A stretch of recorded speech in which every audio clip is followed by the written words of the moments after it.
Greetings, dear attendees and viewers. Thank you for joining us today. We are grateful for your attendance and participation. This is the 2021-2022 LinguaFolio Café series, and today is March 15, 2022. Today's agenda includes some exciting introductions, overview and reflection of the TEL criteria and subcriteria, performance and feedback PF2. The teacher helps the students become more effective communicators by providing feedback and encouraging peer feedback and self-reflection. You will also learn about the LinguaGrow story. This will be part 1 of 2, and we invite you to register to attend the session in May 17th for part 2. And we will close our session today with some important reminders.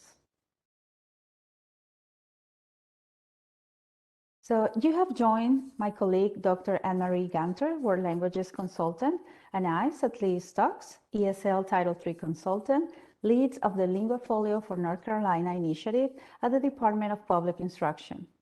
I invite Anne-Marie now to talk about our special guests. Thank you, Sally.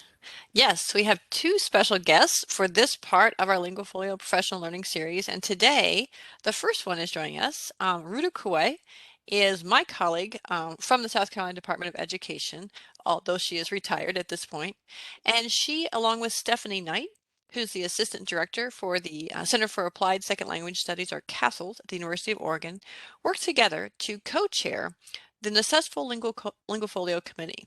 NCDPI is the National Council of State Supervisors for Languages, and they are the group that offers LinguaFolio to all of us across the U.S.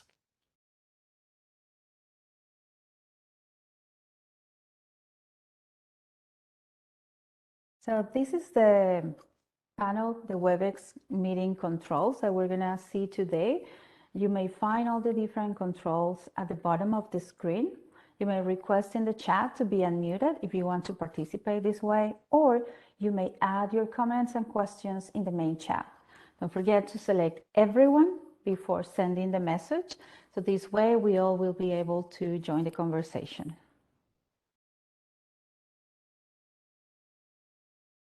So now we have 2 polls. These polls help us learn more about your interest in these professional development opportunities and your locations. So select the options that apply to you and hit the submit button to share your responses. So this is our first poll, and we have our questions. You're going to see the poll popping up on the right bottom side of your screen. You will see the different options to this question. What motivated you to participate in this webinar today? So select all that apply to you and hit the submit button. So we have different options: access professional development made for ESL, English as a second language, and or world languages, earn 1 contact hour for license renewal, gather information to share with colleagues from my team or PLC, department, school, or district, learn about implementing our state standards from other language educators, and want to find out more about state standards, resources, and policies. So we're going to see.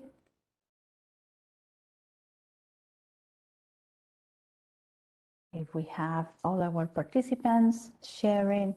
I see some people have joined now. We are working on our first poll of the day. We have 2 polls. This initial poll is about what motivated you to participate in this webinar. So we have everybody wants to get 1 contact hour for license renewal. That's great. And for our viewers, remember that we have a new option this year, the asynchronous option. So if you are watching this recording, you will also have the opportunity to earn this contact hour following the different directions that we have in our Canvas Hub. And we also have people interested in sharing with others in their districts and departments and learning about implementing our state standards. So thank you for joining us. We're going to go close this poll and go to the second one. And this one is about where you are joining us from today. Again, if you are in North Carolina, look at the map and see where your PSU or public school unit is located. And if you are outside of the North Carolina state, please add it in the chat. We are going to have our poll popping up now on the right side of the screen. Where are you joining us from today? And we have the different regions from the state, and we have the option outside of North Carolina, but in the US. So if you are outside of the state, please share in the chat where you are located. And remember, once you have selected the option, hit the submit button so we know that you have completed this poll.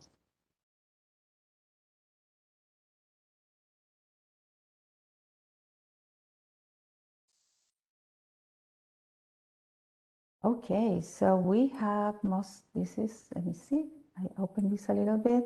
I think most of our participants are in the North Central region, and we have some from the Southeast region. Is it Southeast, Anne-Marie, option G? Yes, that's correct. Perfect. I see just part of it. Thank you. Thank you for clarifying. So welcome everybody. I don't see in the chat today, we don't have any visitors from other states, but we hope that you share with some of those that have been in previous sessions and they can participate as well in the future. Okay, so this is what we have for you regarding polls. Thank you for participating, and we welcome you again to our LinguaFolio Café session. We're going to now start the most important piece today. We have been developing this series about the Teacher Effectiveness for Language Learning, or TEL framework, which consists of 7 domains designed to address teachers' needs to prepare for student learning, advance student learning, and support student learning. So we have decided to focus this year on advancing student learning, which includes the TEL domains, learning experience, performance and feedback, and learning tools. And today's session is specific about performance and feedback, PF2. The teacher helps students become more effective communicators by providing feedback and encouraging peer feedback and self-reflection. So today we will discuss about this domain. And let me go, before we start going in detail, we're going to talk about the standards for the English language development and world languages in the state of North Carolina. So briefly, this is a review of the NCDPI standards. And the standard course of study helps develop systemic support for education for students identified as English learners. So the ELD standard statements represent the social, instructional, and academic language that students identified as English learners need to engage with peers, educators, and in the curriculum in their schools. So the graphics on the slide show the different standard statements, and these represent the social, instructional, and academic language that students need. So we have standard 1, that is the language for social and instructional purposes. And you can see that this has an arrow that is connected to the other 4 standard statements. The language for language arts, the language for mathematics, for science, and for social studies. And this represents the importance of learning academic language to access the content in all areas of knowledge, and see how it is important for our multilingual learners and English learners to learn the language that will give them that access. And the second graph represents the language proficiency levels that show an English learner's progression in their language learning process. So they might move from entering level 1, which in world languages is novice level, to level 6, enriching, and how we can create opportunities for all our students to self-reflect and provide peer feedback in those different levels, depending on what they can do with the language, and depending on their language proficiency and how they have developed the different skills in the language domains. So providing the opportunity for them to speak about the language, the content, write about it, listen about it, and also write about it. practicing the 4 language domains. And I know this is very quick and I won't go in detail, but I really want to invite you to explore the ELD Standards Resource Hub at bit.ly/ELD Standards Hub, and we're going to share that link in the chat. And also look at our web pages. The ESL Title III team, we have created different resources that are supporting documents to the standards and that help you understand how to work with the standards and help your students as they progress in their language learning. And now I'm going to invite Anne-Marie to talk about the World Languages Essential Standards. Right, so coming up on the next slide, just like you heard from an ESL standpoint or English Language Development standpoint, we want to talk about how our state standards for world languages link to this TEL criteria PF2 that we're looking at today and really think through what it means, as it says, to help students become more effective communicators by providing feedback and encouraging peer feedback and self-reflection. So here you see on the screen a snapshot of our North Carolina World Language Essential Standards, our state standards. Most of you, I think, are familiar with the weave graphic there on the right-hand side that shows our 4 standards, the first 3 specifically about communication. So number 1, interpersonal communication, number 2, interpretive communication, and number 3, presentational communication, as well as our 4th essential standard about culture. Those 4 standards are interwoven with connections to language and literacy, connections to other disciplines, and communities, which are our strands. By having that weave approach, we make sure to incorporate all of the communication skills as well as intercultural competence communication, and we bring in an alignment to our national standards from ACTFL 2. So when we think about the teacher helping students become more effective communicators, obviously we're working on all of those standards and beyond. But we're also working on the piece you see there towards the bottom about how we can focus on as teachers that skills progress at different levels due to a number of factors. And so things like providing feedback and encouraging peer feedback and self-reflection are ways that we can encourage our students to continue to grow their proficiency in the language that they're studying in the different skill areas or communication modes. We're going to go ahead and put in the chat a link to our administrator guides for world languages. That's where that weave graphic is from. That kind of gives an overview of our state standards. And there's one administrator guide for each world language program we have K-12. So there's a classical languages one for like programs with Latin. There's one for dual and heritage languages, for dual language immersion and heritage language or native speakers courses.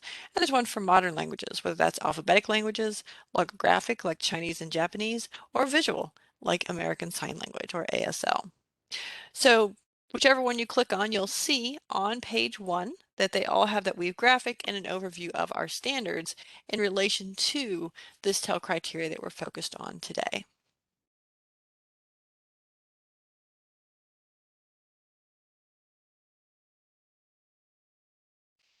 All right. The next part is where you get to have your own handout. You know, as teachers, we want to make sure everyone has their own materials and we're ready to go. Today, as we said, we're going to look at the performance and feedback domain criteria. Notice that that's labeled 2019. The TEL project, the Teacher Effectiveness for Language Learning project, started about 10 years ago, and they first published these domain criteria documents in 2014. After a lot of feedback and implementation of the documents, they updated them and published new ones in 2019. So what I want you to do is go ahead and, using the links we're putting in the chat, go ahead and download a copy of the performance and feedback domain criteria document, either as a PDF document from the LinguaFolio Cafe's page in our Canvas Hub, or even from the TEL Framework webpage. Once you see that, you'll see that there's several subcriteria, and again, we're focusing on PF2. So download a copy, and then skim the 6-lettered subcriteria for this session's focus, that PF2. We'll pause just a moment so you can do that.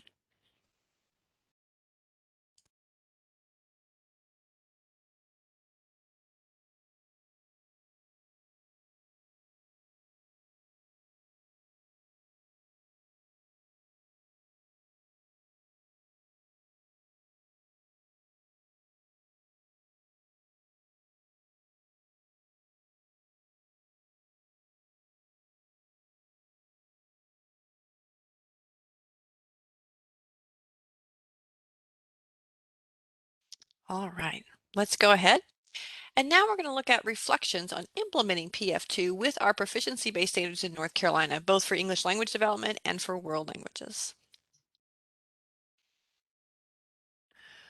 One thing to think about is to really consider what tell criteria PF2 tells us and what sub-criteria go with it. So as we go through, we're just going to talk through sort of the sub-criteria that goes with the teacher helping students become more effective communicators by providing feedback and encouraging peer feedback and self-reflection.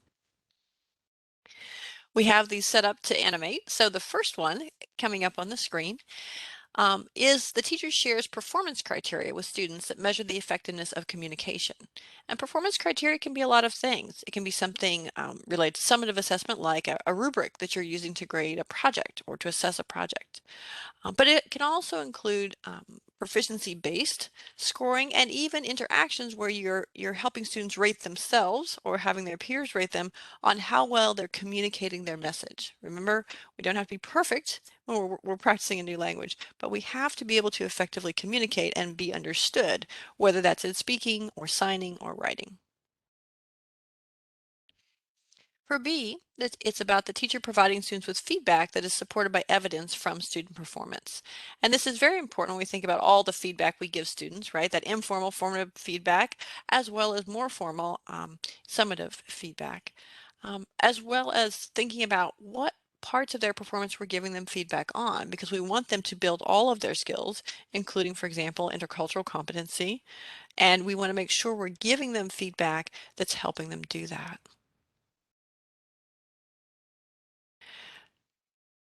Likewise, we want to make sure that the feedback we give students is frequent enough to help them improve, of course, and sort of be in the moment with them, and also descriptive in nature. So not just correcting a mistake, but in fact, providing an explanation or an example or model of how better to phrase something or approach it.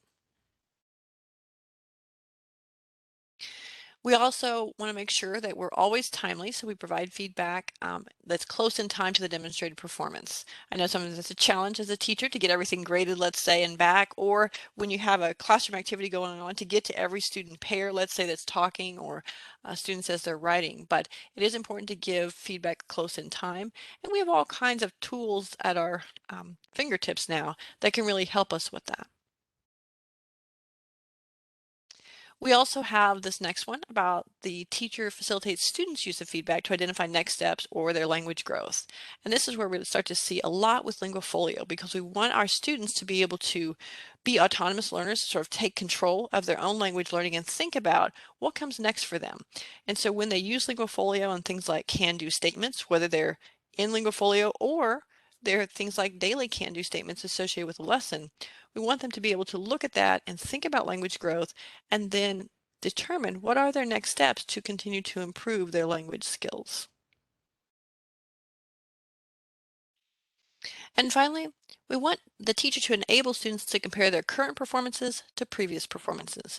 And again, this is where LinguaFolio is important, because one aspect of that is to save examples of student work where the students choose that, but then also as they move forward to choose new samples to show them where they were at one point in time and where they have progressed to at a new point in time.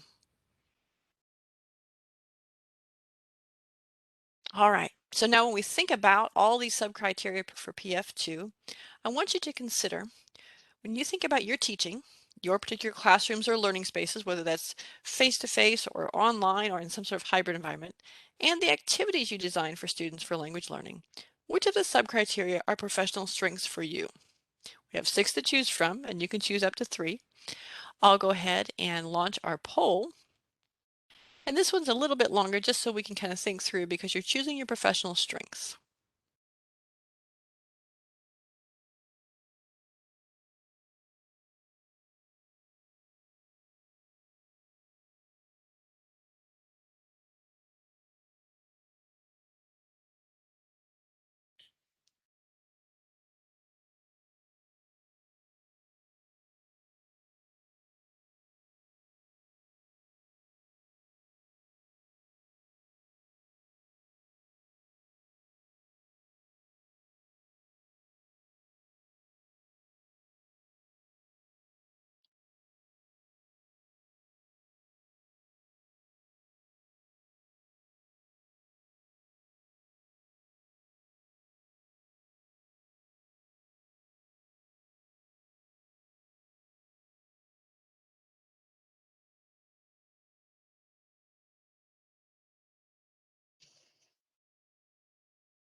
All right, we've got about a minute left.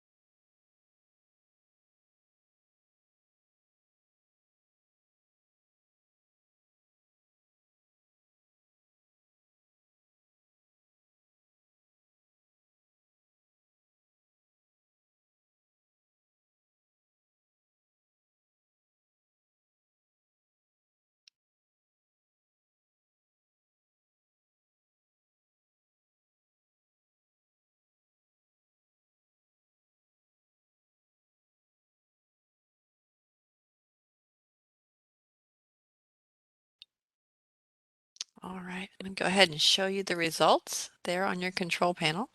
And as you can see, we've got a lot of strengths, particularly in B, C, and D for people who are here today. B, C, and D, as you notice, obviously revolve around feedback, but specifically providing students with feedback. This is something that we do literally every day, every time we meet with our students as teachers, but that I think points out how critical it is and how practiced teachers become with providing feedback that supports student performance as well as language growth. We also have the others chosen as well. So A, E, and F are strengths for several people here in the broadcast. And again, we want to think about how we are enabling our students to become more autonomous learners and take control of their language learning. You know, we need to get them taking those steps, making plans to build their proficiency because they won't always be our students and in our classrooms. And when they leave us and go to the next language learning experience they have, or maybe they continue on to the next school, maybe they're moving on to middle school or high school, or perhaps college or university, or even careers. We want them to have in hand a good way to continue their language learning and to think about their growth over time with proficiency. Obviously, LinguaFolio is a tool that they take with them. It always belongs to the student, and that's something that they can continue to build on their own, particularly if you've enabled them to think about how they can use that as a tool for language learning across a lifetime.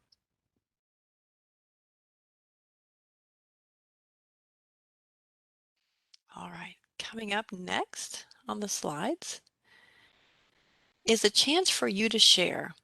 So we like to do this shout it out activity. You can see Sally has added to our slide the Bitmojis. She loves to do that with our visuals, but we're going to shout it out. So shout out in writing by typing the letter followed by your example, or shout out orally by just unmuting or asking to be unmuted and sharing the letter and the example aloud. What examples from your classroom or learning space can you think of for one of these sub-criteria? We've got A, B, and C on this slide, but we're a small group. So on the next slide, of course, is D, E, and F, and you still see them in your control panel too. So take a moment and tell us by letter which one of these you want to talk about and what examples from your classroom or learning space can you think of for one of these sub-criteria. So how would this look, or what do you do already that shows you implementing this with your students as part of standards implementation?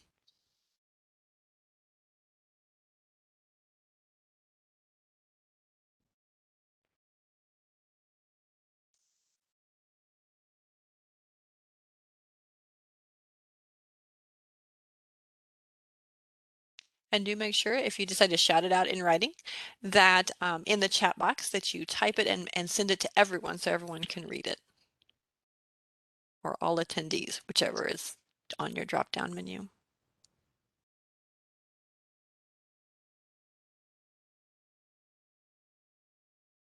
All right, I see Jennifer has shared that her students, as part of B, where the teacher provides students with feedback that's supported by evidence from their performance, that they have a 5-question mastery sort of overview, a billete de salida. I think that's how it's pronounced in Spanish, before they move on to a new subject. And so that's very important to have them get that reflection piece and for you as a teacher to get that information. Yeah, and I think that's also truly the term for exit ticket as well in Spanish. So thank you for sharing that. We also have D from Sarah. about the teacher providing students with feedback that's close in time to their performance. She said she likes to use rubrics in Canvas to grade quickly after performance or something like a skit has taken place. Great. And with a lot of our LMSs like Canvas and others, you can use those built-in rubrics and really grade quite quickly, which is helpful. Also, Adriana has added for D that she likes to make sure that formal assessments, I suppose that are getting a grade and that kind of thing, are returned the very next day. That's good. Always a good to set a goal for yourself as a teacher to make sure you're getting things back to your students as quickly as you can.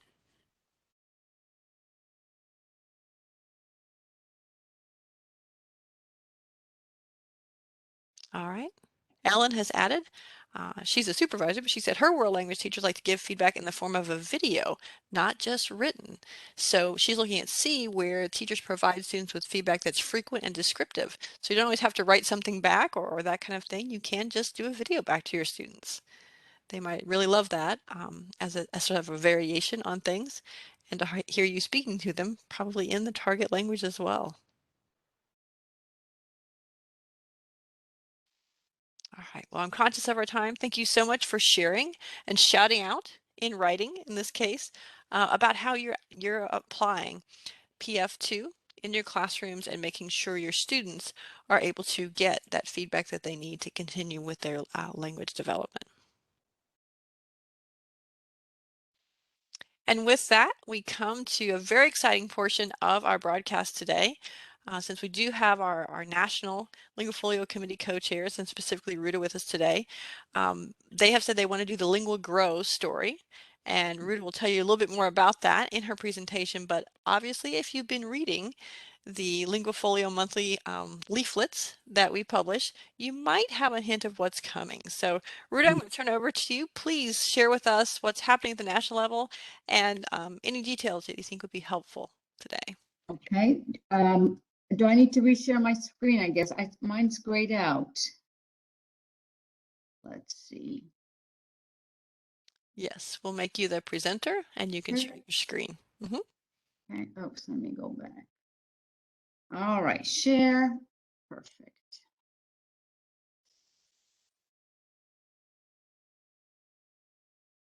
Okay, can everyone see and hear?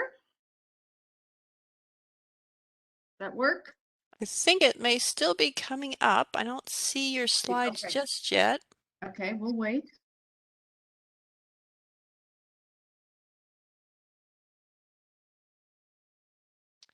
And did you specify the screen? I know, for example, I work on multiple screens, so I have to be careful sometimes when I'm showing my slides. I'm showing the correct one.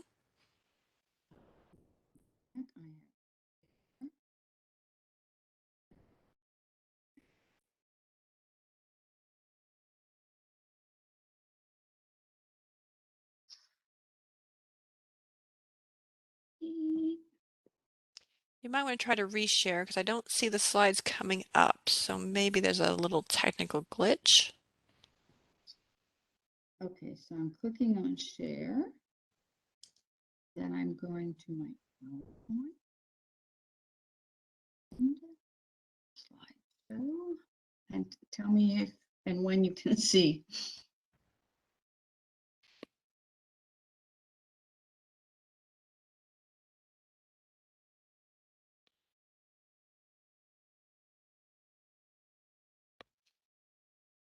I cannot yet. Did you click on something that said share like screen 1 or screen 2? I'm going to go back.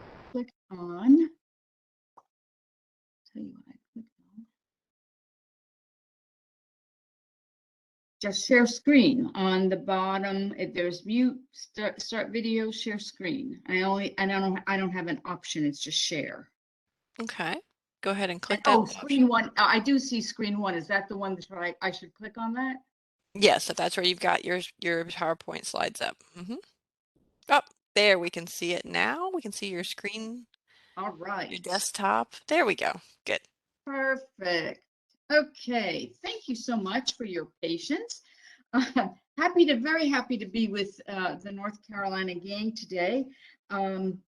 As Anne Marie said, I formerly worked in South Carolina, so I feel very close to our sister state in North Carolina. And what I'm particularly very happy to discuss LinguaGrow. I know that many of you are current LinguaFolio users. And my goal for this very brief introduction is really to give you an understanding of why we are transitioning from LinguaFolio to LinguaGrow, and how my second goal is for you to understand how this transition will really serve the learners in our wherever they are. They're not necessarily in schools anymore. So just a brief recap of why we're doing, or a sense of why we're doing this. NCDPI, National Council of State Supervisors for Languages, has been working on this instrument since 2003. Can you believe that?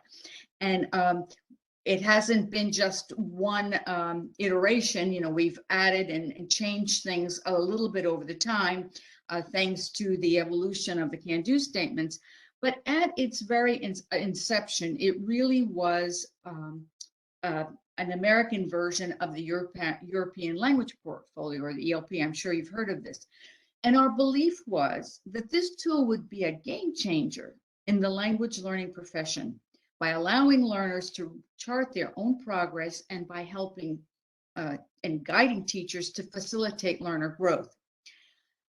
So you see, because of the new can-do statements that came out in 2017, obviously we had to make some adjustments. And then we added the intercultural communication can-do statements, which were not part of the original LinguaFolio. So the LinguaFolio that you know today has already had some changes from its original version. However, the two things that you see on the screen, the current research on learner agency, and what we learned from the pandemic has really focused our committee into making very specific changes. The first piece of, there were really three pieces of research that really motivated us. The first one was one of the earliest one done by our colleague Ali Moeller and her then graduate students. She did this research study that was over a 5-year period and was conducted in Nebraska with a number of, a cohort of Spanish teachers over a 5-year period in the same schools. And what the first aha moment was that there was a strong correlation between setting goals and proficiency gains. So that's the foundation of everything that we had been working on. So what did that mean? So it wasn't just any old goal, as you can imagine, that we trained teachers and learners to really think about what we call the smarter goals. In the general literature, we often hear about SMART goals, but we added the extra two, evaluation and reflection. So the goals do have to be specific, measurable, achievable, relevant to the student, and time-bound. This was something that was really in the early 2000, something that was not necessarily common practice. The second study was also by one of Dr. Moeller's graduate students. This time he spent a significant time in Germany, where he was really focusing on this idea of learner self-regulation. And he wanted to see whether learners who were really self-regulated or self-directed could self-select the strategies that they require to make progress. And his goal was very ambitious. It was really just like in LinguaFolio, to document student skills and also to foster the learners to become more and more independent. So he had a fairly large sample, 575 students in 28 classes. I think he had not quite 20 teachers, maybe 19, in 6 schools. And what he found was that that he could report, when he analyzed the data, that there was a higher mastery in goals. In other words, learners were figuring out what good, smarter goals actually were. And the one thing that we really noticed was that there was a big difference between using the ELP, or we would call it LinguaFolio here. If learners use it about 4 times in the semester, they had some gains, but if they used it almost twice as much, 7 times, it was significant. So that made us realize that, you just can't use this instrument once in a while. It has to be done on a regular basis. Finally, there was a doctoral dissertation in 2013 that went beyond the scope of world languages.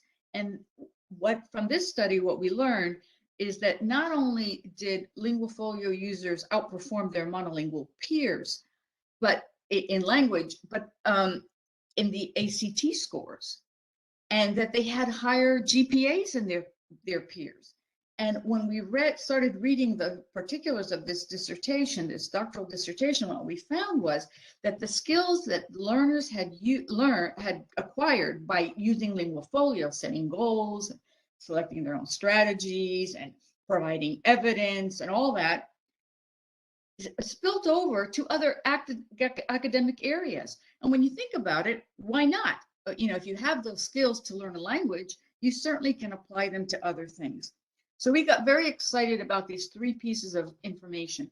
And so we started looking at LinguaFolio. In many cases, what we found, and we've learned this from the data at Castles, that LinguaFolio sometimes was very limited to documentation. And what we realized is that we had to find a way to have learners really think about those 2 primary things of goal setting and reflection, and learning how to select strategies and to figure out what works for them. And that if learners really got this down pat, it would transcend world language learning, and it would help them in every academic area. So the punchline here is that we wanted to make the shift really to learner agency, where learners have the voice, the choice, and the ownership of their own learning. So we started thinking about, okay, if we're going to eliminate some of the components of the original ELPs, things like the biography, and we had a little inventory, how do I learn? What we found out through the Castles data is that not many people were really using that, not many of our users. So we set our sights, after almost 2 years of working on this, to 2 main principles. One was that we were going to really empower the learner, and we'll show you in a minute what that means. And on the other side, we were going to really define a possible process for reflective learning, in which there is a cycle of setting goals, using strategies, providing evidence, self-assessment and reflection, and then starting all over again.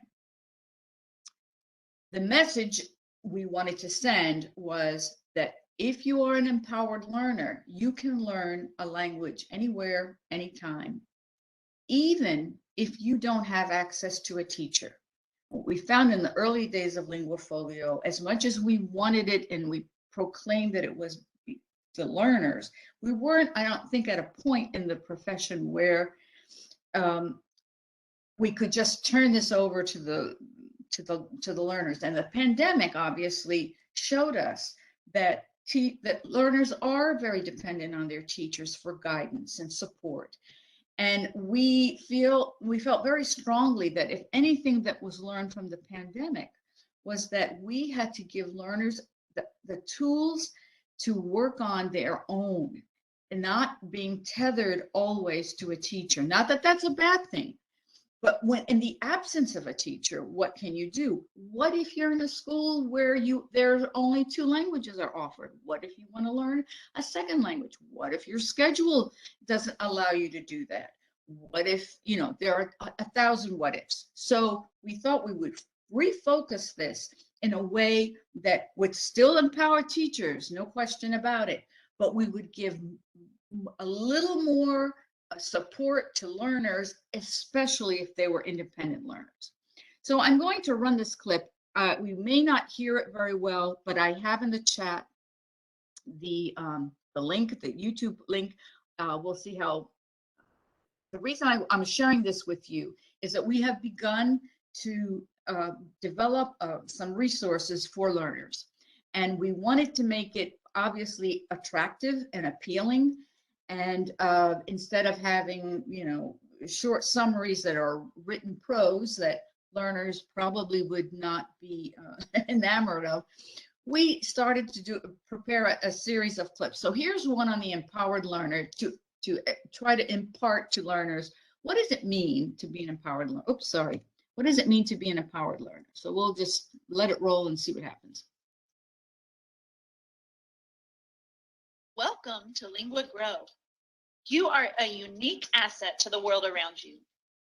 You each have your own strengths, talents, abilities, and perspectives that influence your language learning and communication. Some of your unique assets might be from the culture or cultures you were raised in, your personal values, and the experiences in your life. For example, have you ever set a goal to learn a new sport, or have you wanted to create your own YouTube channel? Thinking about how you were successful with those goals and applying those lessons to language learning will help you grow.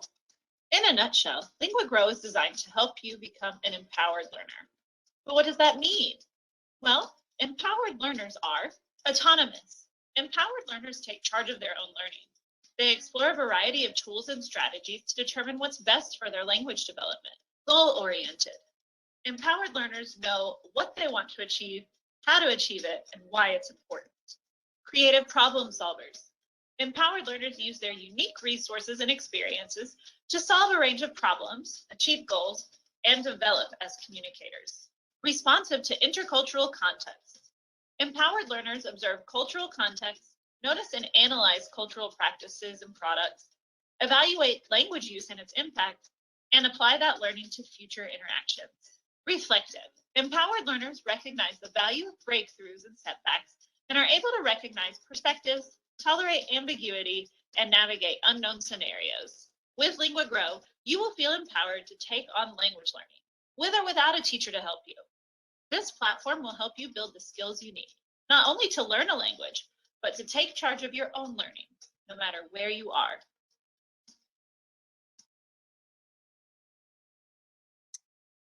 Let's go to the next.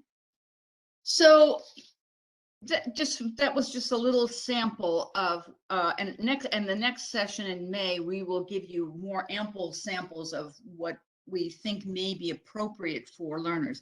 But the second part of remember I showed you the slide with two principles. One is the empowered learner, and the second one is what we are fondly calling right now the SPAR learning process. And you saw this on the previous slide of this reflective learning process. Well, what makes this a little bit more innovative as based on in comparison to what we did before is that, yes, we have the setting goals, which obviously we would use the can-do statements for, and plan, and you have our self-select the strategies that work for the learner, provide evidence, and go back to the reflection. It doesn't necessarily mean that we start up here at setting goals. It may be appropriate for some learners to start somewhere else, like reflection, or it may be that they look at evidence of some of their work and decide that there are goals embedded in that piece of evidence because it's maybe not what they expected, maybe, especially in terms of intercultural responsiveness, they may have had some experiences in class or outside of class that didn't go as they had planned, and they may want to begin the process of learning about what worked or what didn't work by starting with reflection. So we are fondly calling this SPAR, but it could be ASP, it could be something else, but basically this is the cycle. It is not a cycle that it will be prescriptive, but we hope that learners will embrace the components of these four to really help them achieve the goals that they have set. So our new LinguaGrow, we are in the process of building a separate website. And in that website, it would be something that we have not been able to do with LinguaFolio because the technology just wasn't there at the time. To make it interactive, where learners could post samples and ask for peer review, for example, or perhaps they could have some live chats with learners of the languages, or even invite native speakers for that matter, native peers. And in order to do this, we have, over the past 2 years, we have invited to some of our meetings learners themselves to figure out what their experiences have been, have them share. And so we're calling this learner input the virtual street team.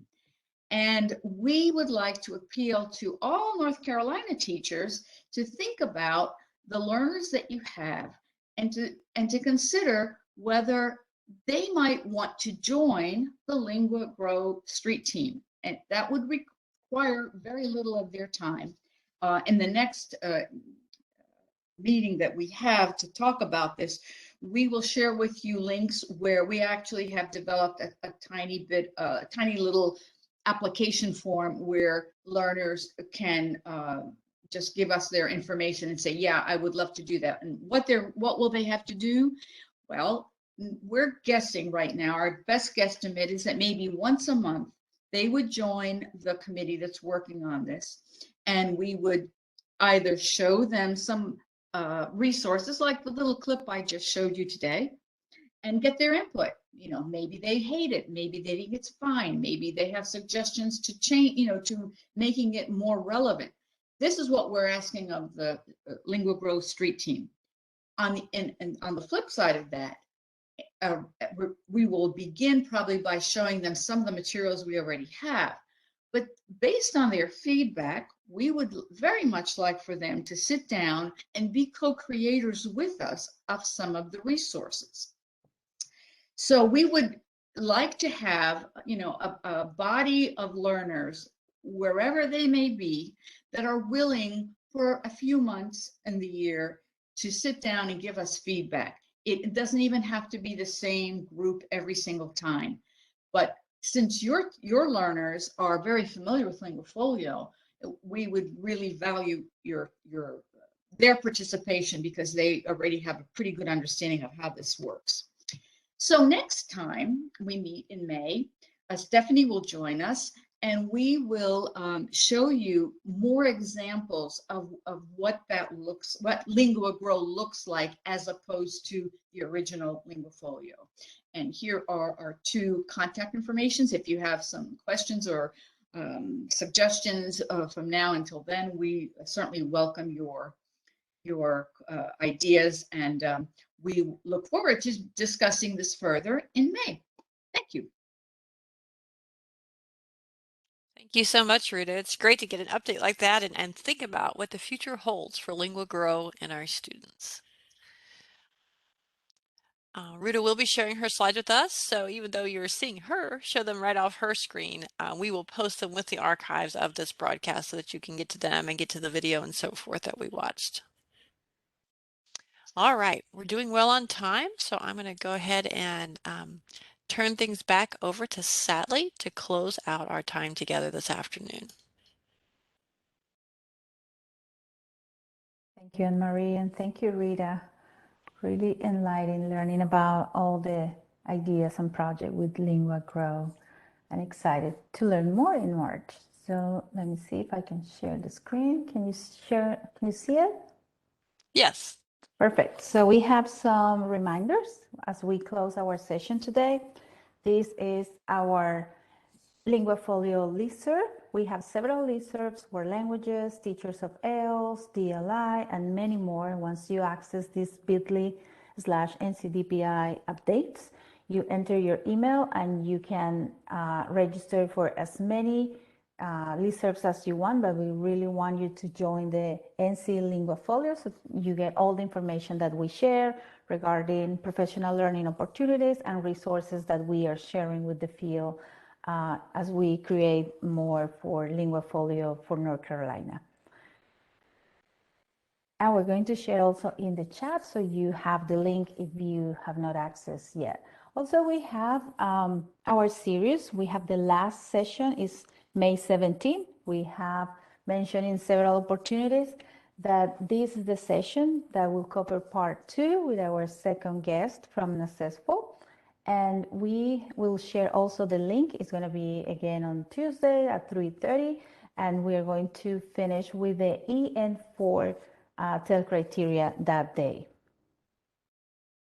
And then archives for our sessions. Remember, we share all the presentation slide decks, the different video recordings, handouts, all the links. You have access to these after our sessions by visiting the LF4NC Campus Hub at bit.ly/LF4NC Hub.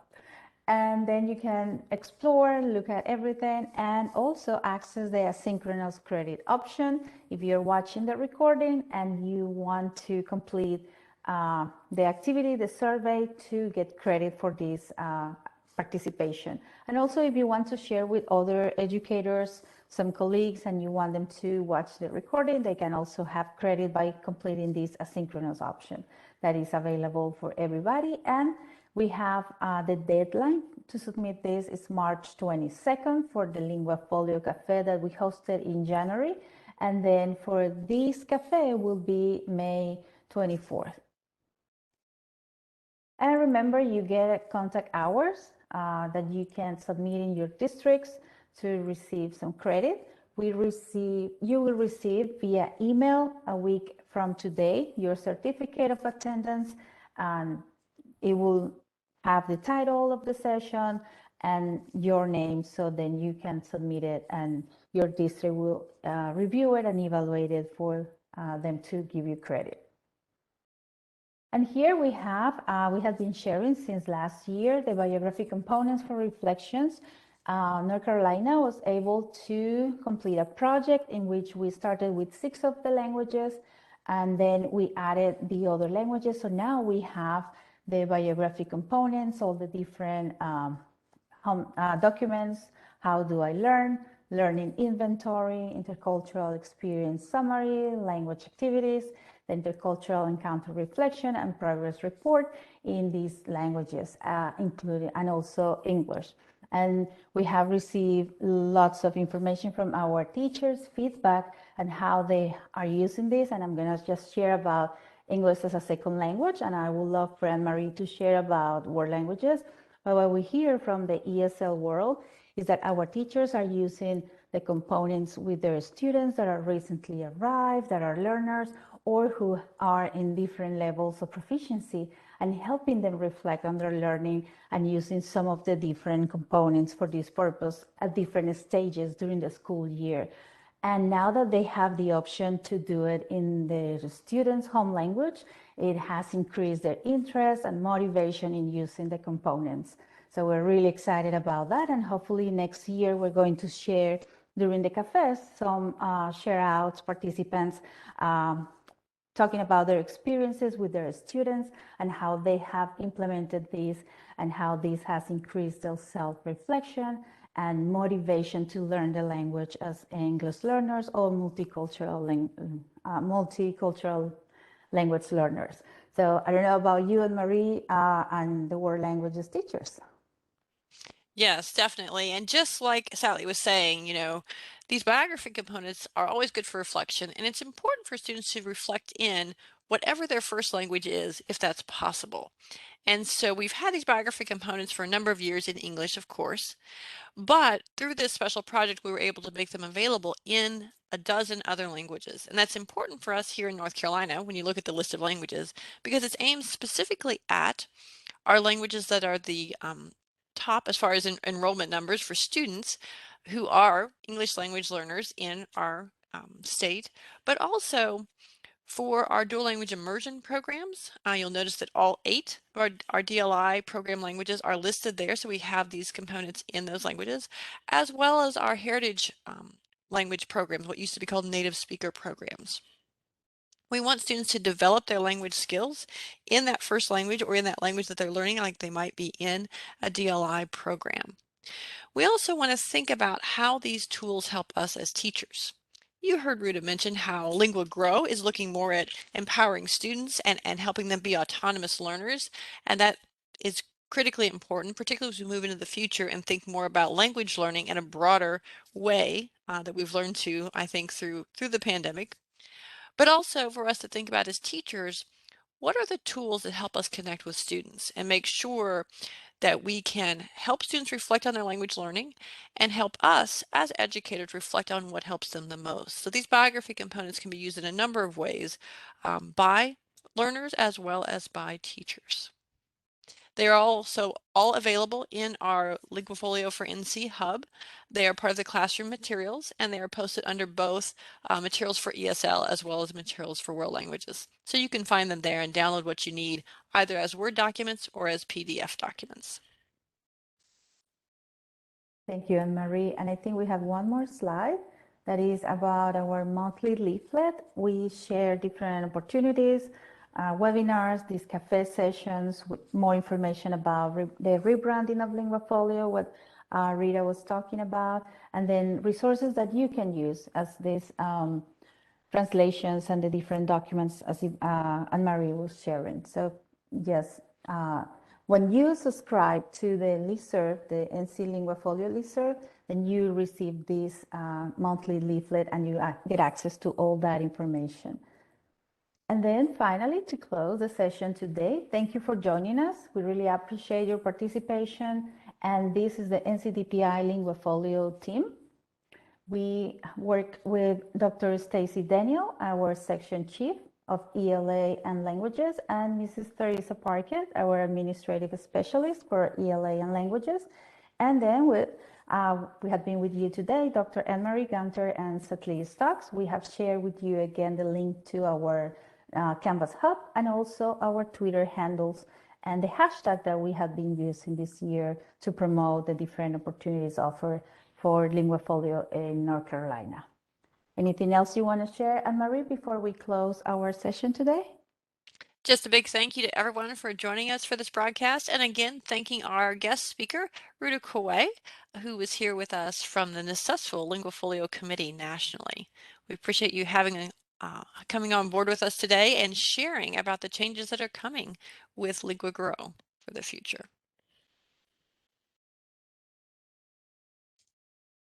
Thank you. I think we can look at the chat, maybe stop the